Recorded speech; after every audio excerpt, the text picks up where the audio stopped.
Mga kababayan nating seniors, kung kayo ay 60 o 65 pataas at tumatanggap ng SSS o GSIS pensyon, pakinggan ninyo ako ng mabuti dahil meron akong napakahalagang balita na kailangan ninyong malaman ngayong hapon na ito.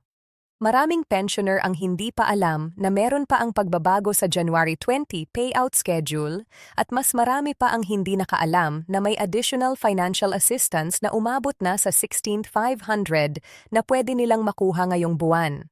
Alam ko na nakakapagod na pakinggan ang mga balitang puro salita lang at walang ketong impormasyon.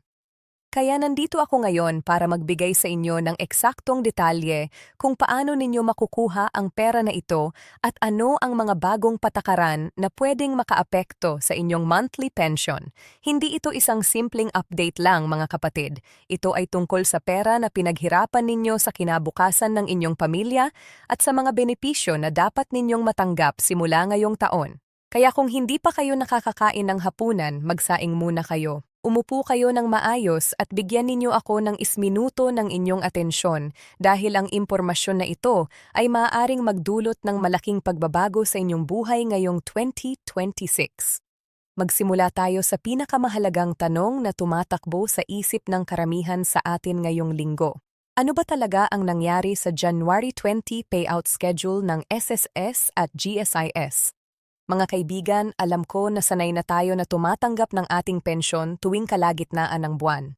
Pero ngayong January 2026, nagkaroon ng adjustment dahil sa pagsasa ng government banking system at sa mga bagong compliance requirements na ipinatupad ng Bangko Sentral ng Pilipinas. Ang dating schedule na nakasanayan natin ay medyo nag-shift ng ilang araw at maraming pensioners ang nagulat dahil hindi sila nakatanggap ng malinaw na abiso mula sa kanilang respective agencies. Para sa mga SSS pensioners, ang dating January 15 release ay na-adjust papunta sa January 20 para sa karamihan ng branches. Pero may mga ibang areas na tumanggap na ng kanilang pensyon as early as January 17 dahil sa advanced crediting system ng ilang bangko tulad ng Land Bank at DBP. Ang importante dito ay huwag kayong magpanik kung hindi pa kayo nakakatanggap ng notification sa inyong cellphone o kung wala pa kayong natatanggap na text mula sa SSS dahil ang payout process ay ongoing at ang inyong pera ay guaranteed na darating sa inyong account o sa payment center na inyong napili. Ngayon, pag-usapan natin ang mas exciting na bahagi ng balita na ito, ang 1625 Additional Financial Assistance na inilabas para sa qualified pensioners ngayong January 2026. Mga kapatid, hindi ito basta-basta cheese or fake news na nakikita lang natin sa Facebook.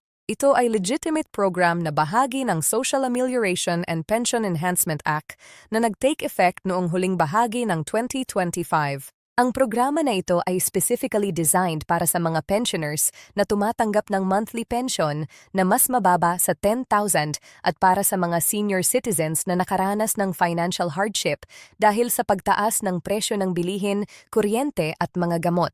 Ang 16,500 na ito ay hindi isang one-bigayan lang, kundi ito ay broken down sa 3 tranches o 3 beses na payout na ibibigay sa loob ng first quarter ng 2026.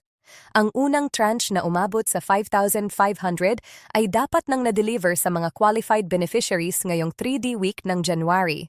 Ang pangalawang tranche na 5,500 ay darating sa February 28 at ang huling tranche na 5 ay ibibigay sa March 31. Ang breakdown na ito ay ginawa para siguruhing consistent ang daloy ng financial support at hindi masyadong mabigat ang impact sa government budget allocation para sa taong ito. Pero sino ba talaga ang qualified para sa assistance na ito? Maraming pensioners ang nagtatanong sa akin kung kasama ba sila o hindi. Kaya hayaan ninyo akong magbigay ng malinaw na criteria. Una, kailangan na kayo ay registered SSS o GSIS pensioner na currently active at walang pending issue sa inyong account. Pangalawa, ang inyong monthly pension ay hindi dapat lumagpas sa 10,000 bawat buwan dahil ang programa na ito ay targeted specifically para sa low-income pensioners na kailangan talaga ng additional support. Pangatlo, kailangan na kayo ay at least 60 years old na at nakatala sa National Senior Citizens Database na maintained ng DSWD at ng Office of Senior Citizens Affairs.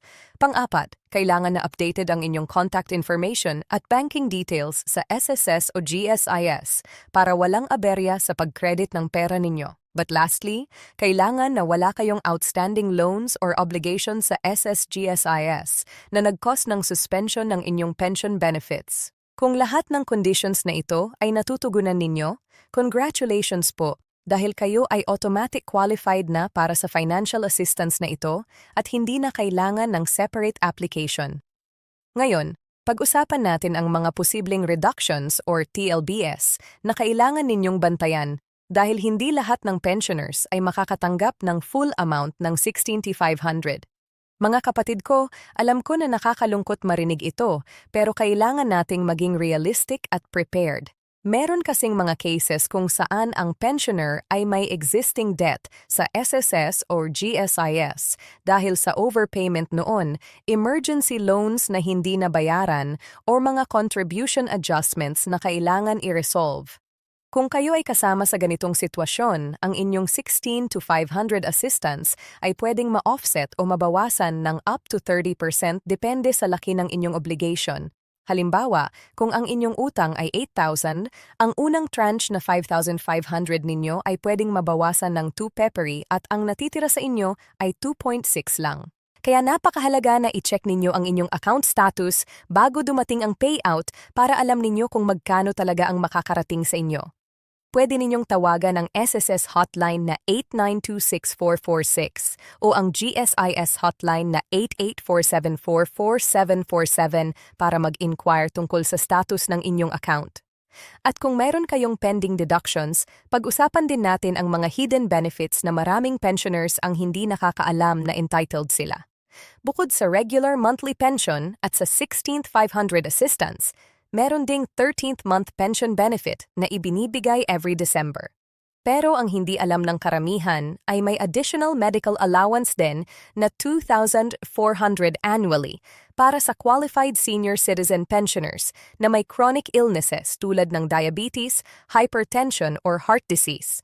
Para makuha ninyo ito, kailangan lang ninyo ng medical certificate mula sa inyong doktor at isang filled-up application form na pwede ninyong kunin sa nearest SSS o GSIS branch. Mayroon ding assistance na umabot na ngayon sa 40,000 for SSS at 60,000 for GSIS na pwedeng i-claim ng inyong beneficiaries sakaling mangyari ang hindi inaasahan.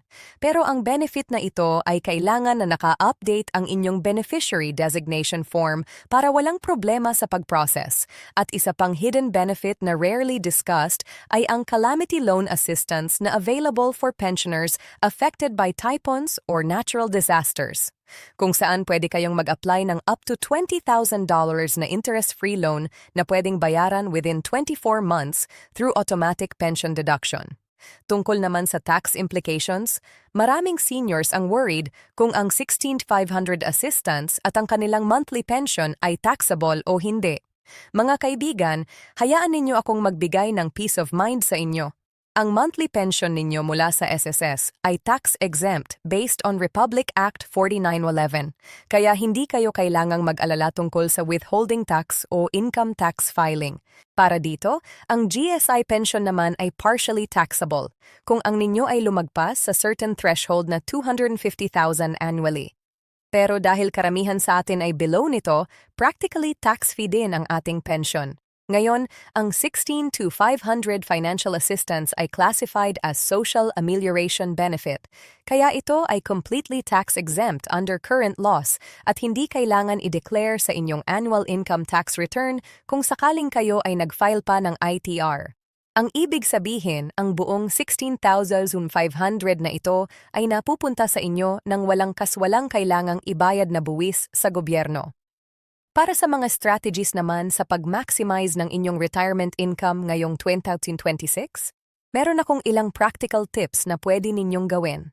Una, kung kayo ay may kakayahan pang magtrabaho part-time o mag-engage sa small business, remember na ang inyong SSS o GSIS pension ay hindi titigil kahit na kayo ay kumikita pa ng additional income. Kaya ito ay isang magandang opportunity na dagdagan ang inyong monthly budget without sacrificing your pension benefits. Pangalawa, i-consolidate ninyo ang inyong banking accounts para sa inyong pension payout, medical allowances, at iba pang government benefits sa isang bangko lang para mas madali ninyong ma-monitor ang lahat ng inyong transactions at iwas sa maintaining balance requirements na nanghihingi ng multiple accounts. Pangatlo, mag-enroll sa SSS Mobile App o GSISS para real-time ang inyong access sa account information at hindi na kailangan pumila ng mahabang oras sa branches just para mag-inquire o mag-request ng certificates. Pang-apat, consider joining the Senior Citizens Association sa inyong barangay dahil may collective benefit sila tulad ng discounted medicine sa partner drugstores, free health checkups during outreach programs at priority assistance kapag may mga claims or concerns kayo sa SSS or GSIS. Pag-usapan din natin ang practical tips kapag pupunta kayo sa SSGSIS offices para sa inyong concerns o para kumuha ng documents. Mga kapatid, alam ko na mahirap pumila ng matagal lalo na sa ating edad, kaya narito ang mga tips ko para mas mabilis at mas komportable ang inyong experience. Una, pumunta kayo ng branches ng 7:30 a.m. onwards para makakayo sa pila at iwas sa mainit na tanghali. At kung possible ay pumili ng mga Wednesday or Thursday dahil ito ang usually less crowded days compared sa Monday at Friday. Pangalawa, dalhin ninyo lagi ang inyong original valid ID, SSS or GSI at photocopy ng lahat ng important documents ninyo para hindi kayo pabalik-balik. Pangatlo, gumamit ng Senior Citizen Lane or window dahil ito ay right ninyo under the Senior Citizens Act at hindi kayo dapat pinapila kasama ng regular members. Pangapa, kung mayroon kayong representative na mag-aasikaso para sa inyo like anak o apo, siguruhing kumpleto ang authorization letter with attached IDs para walang problema sa transaction.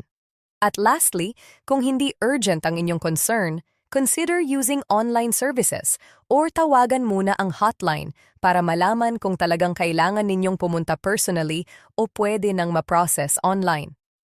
Sa mga payment options ninyo ngayong 2026, may bagong development din na dapat ninyong malaman. Ang SSS at GSIS ay nag-expand na ng kanilang payment channels para mas convenient para sa atin. Bukod sa traditional bank crediting through Land Bank, DBP at iba pang partner banks, pwede na rin ngayong tumanggap ng pension through GCash at Maya Digital Wallets for pensioners na hindi may bank account or mas komportable sa mobile money option na.